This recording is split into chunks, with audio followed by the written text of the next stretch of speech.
AF1 TV, la chaîne de la diversité, de l'unicité, de l'urbanisme. AF1 TV, la chaîne de la diversité, de l'unicité, de l'urbanisme.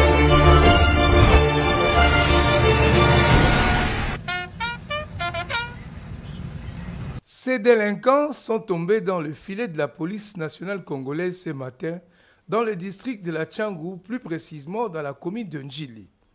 Parmi eux, il y avait des Koulouna et les récalcitrants qui ont violé la loi édictée par la police interdisant aux civils de porter des habits semblables aux tenues militaires.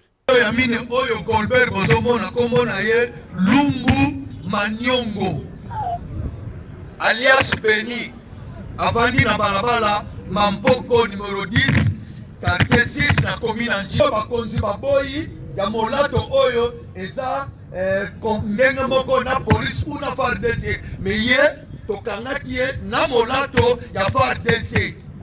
Ndjili, la recrudescence de l'insécurité s'accentue ensemble avec le changement de stratégie d'opération de la police nationale congolaise dans la sécurisation des personnes et de leurs biens. Dans cet ordre d'idées, le colonel Kangambila estime que la police doit passer à la vitesse supérieure dans la sécurisation des personnes et de leurs biens en mettant en place des dispositifs préventifs pour dissuader les délinquants de la présence de la police et de son efficacité dans l'intervention. Otindi 2-3 policiers va marquer présence policière qui est une présence dissuasive asservie à cet endroit précis. Et ça ne dégage pas de là-bas, qu'on sécurise là-bas, qu'on prévenu. Et ça n'est pas si.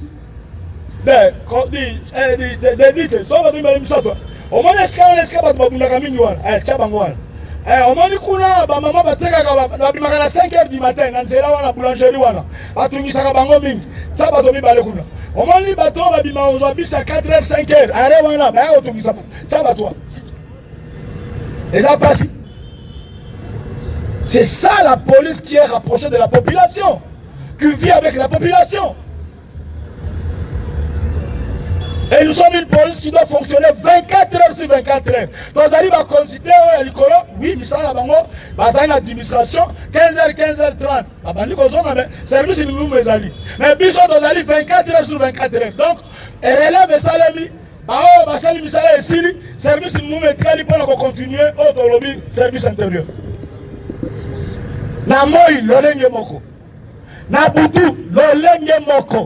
Avec le soutien de la population, la police nationale congolaise entend éradiquer toutes les antivaleurs qui nuisent à la population et promet un environnement paisible dans toutes les 24 communes de la ville de Kinshasa. Dialoguer que mais plus la prévention, et vous savez le que Koulouna babundaka na Sainte-Thérèse babundaka na 19h otindi 2-3 policiers va marquer présence policière qui est une présence dissuasive asservie à cet endroit précis.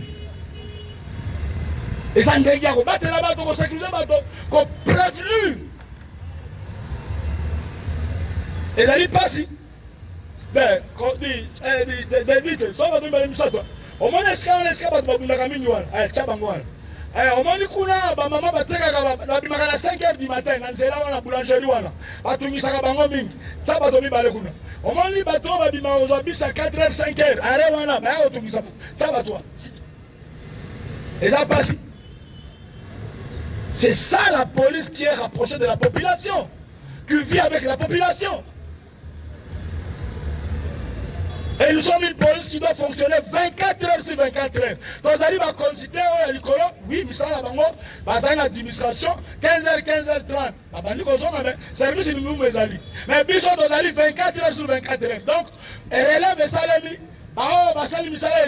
service minimum pour continuer au lobby, service intérieur.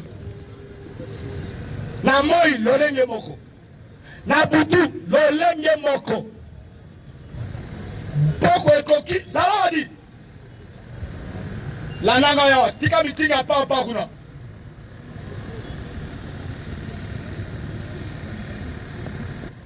yo mokonzi na bureau na yo na poste na yo ya police na butu bakosala patrouille na kati ya secteur na yo sous quartier na yo esika ozali ezala baveni mibale misato osali patrouille wana ekobanda na 22h nalobaka yango ntango nyonso omona patrouille ya 18h wapi patrouille à 17h30. Patrouille à 19h. Donc, mon sous transport, moi, moi, difficulté à transport, à combien à moi retard, bon, ça micro, monsieur. Abimina Wenjason, maman Thompson, moi, là, Kolia, Aya Kolia, il y a 19h lobby, patrouille, bandit, on le combat. Voilà, Kokanganan. Okangi kuluna, okangi criminel, okangi assassin, okangi mwana mboka. À partir de 22h, on lance patrouille. Pourquoi 22h? Et yebani tango wala che bato malamu balali na bango. Masolo comme ça yebe a rejoindre muninga na ye. Muninga na la prison oyo, okoto la bato ba moto. Yo wana alias Nathan. Mazatala qui est pasteur de la voix de Obomoni Oyo, nous savons que votre biloko kuna. Donc à partir de 19h, 20h sur le kuna, il y a un console que votre biloko na sima église à pasteur de la voix. Et de chaque maboko a kenesika Oyo et singeli ponaye. Voilà. Oya misato bosomo na kombo na ye Muksenso. Mais asali refuge na ye awa na njili po akotola bato biloko aseme ba civique makambo mabe po biso tolala ya misato oyo wana si oyo ya mine oyo Colbert bozomona kombo na ye Lumbu Manyongo alias Beni avandi na balabala Mampoko numéro 10 quartier 6 na commune Njili bakonzi baboyi ya molato oyo eza ngenge moko na police ou na FARDC mais ye tokangaki ye na molato ya FARDC donc atelemi na bi tokote la kati ya wenda quartier 7 tokuti on la flagrance baninga na ye bakimaki ne tozuye ye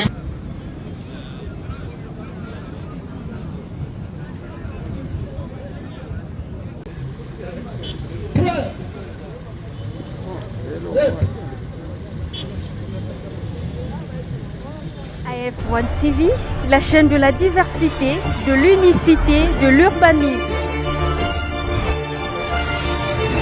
AF1 TV, la chaîne de la diversité, de l'unicité, de l'urbanisme.